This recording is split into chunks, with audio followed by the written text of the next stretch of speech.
आपके जनपद में परिशिष्ट 4 में जो सामग्री वहाँ पर आपको दी जाएगी उससे संबंधित एक पेपर मिलेगा और उसमें सभी सामग्री लिखी होगी कि कितनी कौन सी सामग्री प्राप्त होगी। तो उस सामग्री को आप अपनी मूल सामग्री जो आपको मिली है उससे मिलान जरूर करिएगा।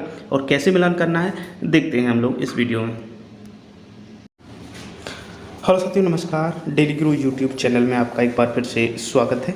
यहाँ पर हम लोग देखने वाले हैं कि आप जिस समय पोलिंग बूथ के लिए रवानगी जिस स्थल से होगी उस स्थल पर जब आप पहुँचेंगे और वहाँ पर जब आप सामान वहाँ से ले रहे होंगे तो आपको कौन कौन सा सामान अपना चेक करना है जो आवश्यक है।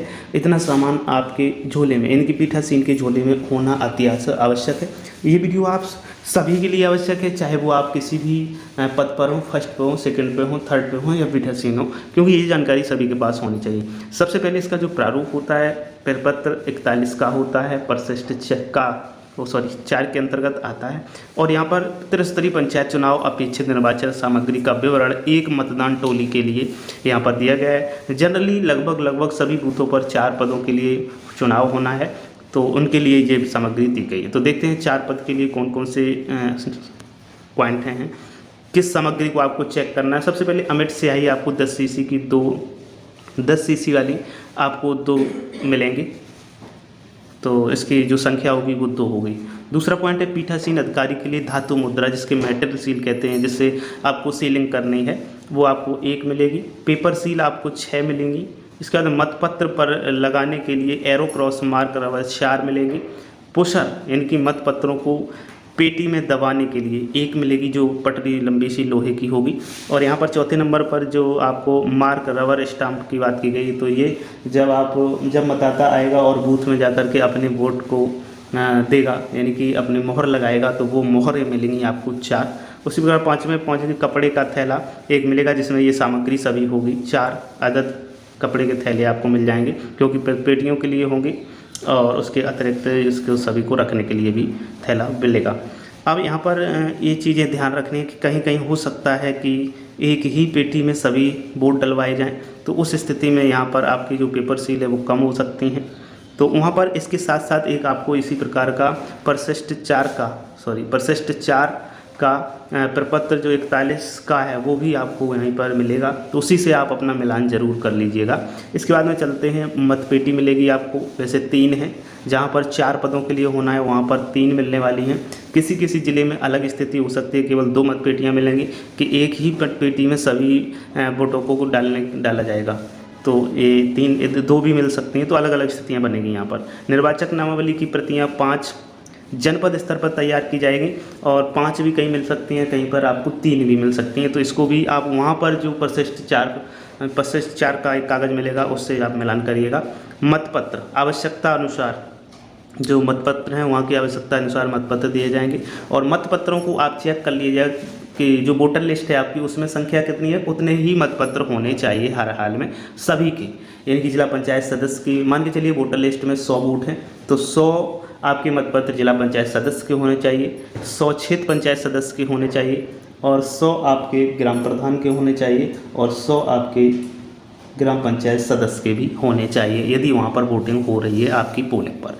इसके बाद में चलते हैं लेखन सामग्री में 10 नंबर पॉइंट है मतदान स्थल की सुवर्णिक चिन्ह वाली मोहरें आपको 2 मिलेंगी और इन 2 मोहरों में क्या होगा, एक मोहर आपकी ग्राम पंचायत सदस्य और प्रधान के लिए होगी, दूसरी मोहर जो डबल बॉर्डर वाली होगी वो क्षेत्र पंचायत और जिला पंचायत सदस्य की होगी।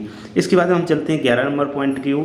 प्रत्येक पद के निर्वाचन लड़ने वाले प्रत्याशियों की सूची मिलेगी 2 प्रतियों प्रत्येक। मान के चलिए 4 पदों के लिए यदि निर्वाचन हो रहा है तो आपके पास 8 सूचियाँ मिलेंगी, अलग अलग होंगी 2-2 करके, और कहीं कहीं 3 भी मिलने वाली हैं। तो अलग अलग मैंने पहले बताया, ये जो है प्रत्येक जनपद के ऊपर डिपेंड करेगा, वहाँ के जिला अधिकारी या निर्वाचन अधिकारी के ऊपर डिपेंड करेगा किस प्रकार से आपको ये प्रतियाँ उपलब्ध कराते हैं। और जो भी प्रतियाँ उपलब्ध कराएंगे इसके लिए परिशिष्ट 4 वाला आपको प्रारूप मिलेगा, उसी से आप मैच करवा लीजिएगा। इसके बाद जैसा कि आप देख पा रहे होंगे 12 नंबर है प्रतिपर्ण से मतपत्र को अलग करने के लिए धातु की पत्ती 2 मिलेंगी आपको यहाँ पर, तो ये 2 पत्तियाँ लिखी हुई हैं। इसके बाद में है लाल और नीली पेंसिल आपको दी जाएगी या पेन दिया जाएगा, जो भी दिया जाए आपके वहाँ के अनुसार, ये आपको 3 संख्या में मिलेगी। इसके बाद में बाल पेन नीली रिफिल 0.5 mm की 4 मिलेंगी। इसके बाद में आपके स्याही युक्त स्टाम्प पैड बैंगनी टाइप का जो होता है मीडियम 110 बाई 70 mm का 2 मिलेंगे पैड। इसके बाद में स्याही युक्त स्टाम्प पैड बैंगनी छोटा 52 बाई 95 सेंटीमीटर mm का 2 मिलेंगे। और इसके बाद में स्टाम्प पैड की इंक 50 ml मिलेगी 1। इसके बाद में आलपेन का पत्ता मिलेगा जिसमें 100 आलपेन लगभग रहेंगी। अमिट स्याही की शीशी रखने का एक प्याला मिलेगा जिसमें 1 होगा। इसके बाद में आपकी सुतली मिलेगी 50 ग्राम के समथिंग। एक धागा मिलेगा जो छोटा गुल्ला 25 ग्राम का होगा। एक सुई मिलेगी या सूजा जिसे कह सकते हैं जो एक संख्या में होगा। तो ये हमने पहले ही बताया कि हर जिले में थोड़ा थोड़ा डिफरेंस हो सकता है, लेकिन लगभग इसमें अदद जो हैं वो कम ज़्यादा हो सकते हैं। कहीं पर 1 मिले तो कहीं पर 2 मिल सकते हैं, लेकिन इस संख्या में लगभग सेम ही होंगे। माचिस वैक्स वाली जो वैक्स को गलाने के लिए उसके बाद में जो सील करना होता है वो आपको 1 मिलेगी। उसके बाद में ब्लेड की बात करें तो 1 मिलेगा। सीलिंग वैक्स पत्ती 200 ग्राम की 8 मदद मिलेंगी। सीलिंग वैक्स पत्ती तो ये सील करने के लिए जो होगा। इसके बाद में सूती कपड़े का टुकड़ा एक 12 बाई 12 यानी कि 1 बाई 1 फुट का मिलेगा। इससे क्या है कि जैसे कोई अंगूठा लगाता है प्रतिपरणों पर, उसके बाद में अपने हाथों की स्याही को पोंछने के लिए, जिससे कि बैलेट पेपर पर उंगली की स्याही ना लग जाए, हाथ की स्याही ना लग जाए, उसके लिए मतदाता को पोंछने के लिए ये दिया जाएगा। उसके बाद में मोमबत्ती की लगभग 200 mm की होगी और लगभग 6 मोमबत्तियाँ दी जाएंगी। गोंद की शीशी 1 मिलेगी आपको।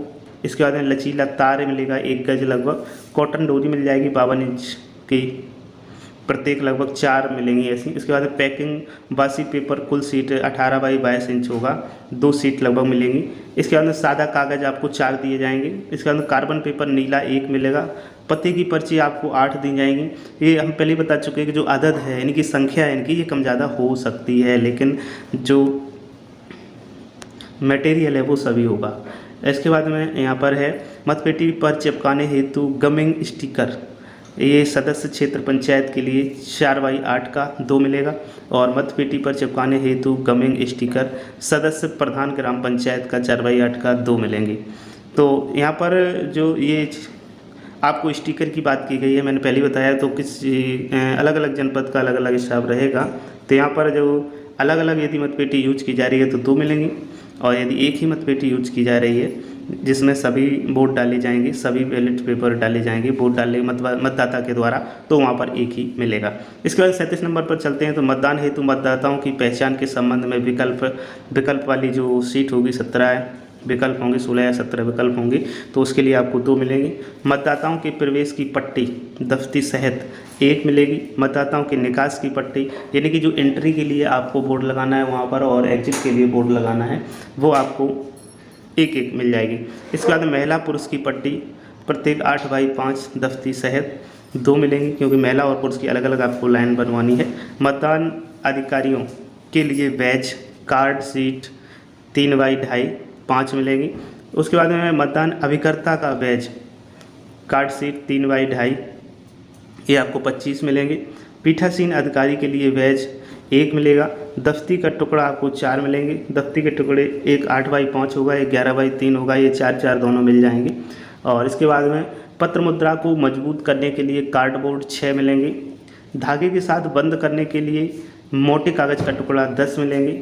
उसके बाद में प्रपत्र कौन कौन से होंगे अब उनकी बात की जाती है। मतदान ड्यूटी प्रमाण पत्र होगा पीठासीन अधिकारी और मतदान दल के लिए 6 मिलेंगे। इसके बाद में रिसीट मेमो 3 मिलेंगे। मतदान अभिकर्ता की नियुक्ति का प्रारूप 25 मिलेंगे। पीठासीन अधिकारी की डायरी 2 फुल स्केप पन्ने की डायरी होगी 1 मिलेगा। दृष्टिबाधित और अशक्त मतदाता के सहायक साथी द्वारा घोषणा का प्रारूप 4 मिलेंगे। दृष्टिबाधित और अशक्त मतदाताओं की सूची का प्रारूप 2 मिलेंगे। आपत्तिकृत मतों के लिए निक्षेप की रसीद 10 पन्नों की साइज A4 होगा और 1 रसीद बुक मिलेगी आपको। नेक्स्ट है आपत्तिकृत मतों की सूची का प्रारूप 4 मिलेंगे। निवेदित मतपत्रों की सूची का प्रारूप 2 मिलेंगे। मतपत्र लेखा भाग 1 भाग 2 20 मिलेंगे। मतदान के प्रारंभ होने से पूर्व पीठासीन अधिकारी द्वारा घोषणा का प्रारूप 2 मिलेंगे। अनुवर्ती मतपेटियों के प्रयोग के समय पीठासीन अधिकारी द्वारा घोषणा का प्रारूप 2 मिलेंगे। पत्र मुद्रा लेखा का प्रारूप 2 मिलेंगे। आयु के संबंध में निर्वाचक द्वारा घोषणा का प्रारूप 2 मिलेंगे। थाना प्रभारी का शिकायती पत्र प्रारूप 2 मिलेंगे। मतदान के अंत में घोषणा का प्रारूप 2 मिलेंगे, मतदान स्थगन का प्रारूप 2 मिलेंगे। तो ये प्रारूप सभी हम आपको भर के भी दिखाएंगे कि किस प्रकार से ये प्रारूप भरे जाएंगे। इसके लिए आपको हमसे कनेक्ट रहना पड़ेगा और नेक्स्ट वीडियो का वेट भी करना पड़ेगा। और साथ ही साथ आपको यहाँ पर इस वीडियो के डिस्क्रिप्शन में एक प्लेलिस्ट भी मिल जाएगी, वहाँ से जब आप क्लिक करेंगे तो मतदान से संबंधित लगभग सभी वीडियोज आपको वहाँ से मिल जाएंगे। अब हम देखते हैं यहाँ पर लिफाफे कौन कौन बनाने हैं। अप्रयुक्त पेपर सील रखने का मोटे कागज़ का लिफाफा 9x4 का होगा, 1 मिलेगा। उपयोग में ना लाए गए पीठासीन अधिकारियों के हस्ताक्षर युक्त मतपत्र रखने के लिए लिफाफा 4 मिलेंगे। उपयोग में ना लाए गए मतपत्र रखने के लिए लिफाफे 11x16 4 मिलेंगे। अब यहाँ पर आपको लग रहा होगा कि ये 4 क्यों मिल रहे हैं, तो ये 4 इसलिए मिल रहे हैं कि 4 पदों के लिए आपके यहाँ निर्वाचन है, 4 पदों के लिए वोटिंग होनी है, तो चारों के लिए अलग अलग बनाने हैं। कौन कौन 4 पद होंगे आपके यहाँ? ग्राम पंचायत सदस्य, ग्राम प्रधान, क्षेत्र पंचायत सदस्य, जिला पंचायत सदस्य। इसके बाद में है उपयोग में लाए गए मतपत्रों के प्रतिपर्ण रखने के लिए, ये भी 4 मिलेंगे, चारों के अलग अलग प्रतिपर्ण रखना है। निवेदित मतपत्र रखने हेतु लिफाफा मिलेंगे 4, निवेदित मतपत्रों की सूची रखने के लिए लिफाफा मिलेंगे 4, रद्द और वापस किए गए मतपत्र रखने के लिए लिफाफे मिलेंगे 4। यानी सभी के चारों पदों के लिए अलग अलग आपको ये रखने होंगे। मतपत्र लेखा का लिफाफा आपको 4 मिलेंगे, क्योंकि चारों के लिए आपको अलग अलग मतपत्र लेखा बनाने होंगे। पेपर सील लेखा का लिफाफा, जो पेपर सील होगा जो कि पेटी पर लगाई जाएगी, उसका 1 लिफाफा मिल जाएगा, उसी में सभी को रखना है। जो बची हुई सील होंगी या क्षतिग्रस्त कोई सील है। इसके बाद मतदान अभिकर्ता के नियुक्ति पत्र को रखने के लिए लिफाफा 9x4 का 4 मिल जाएंगे, तो चारों के अलग अलग आप रखिएगा। उसके बाद पीठासीन अधिकारी की डायरी रखने के लिए 1 लिफाफा मिलेगा। रसीद बुक और संग्रहित धनराशि रखने के लिए लिफाफा आपको 1 मिलेगा। इसके बाद में मतदान प्रक्रिया का उल्लंघन करने के कारण रद्द किए गए मतपत्रों के लिफाफे 4 मिलेंगे। पीठासीन अधिकारी के उपयोगार्थ सादे लिफाफे 4 मिलेंगे। तो इस प्रकार से आप ये सामग्री को मैच करवाइएगा। जो भी आपको आपके ज़िले में परिशिष्ट 4 का प्रारूप नंबर, प्रपत्र नंबर 41 का की सीट प्राप्त होती है, उससे आप अपने सामान को ज़रूर मैच कराइए। कोई भी सामान मिसमैच रहता है, आप वहाँ से उसे ज़रूर रिसीव कर लीजिएगा, ले लीजिएगा। तो उम्मीद करता हूँ ये जानकारी आपको उपयोगी लगी होगी। यदि जानकारी उपयोगी लगी तो अपने साथियों में से शेयर ज़रूर करिएगा।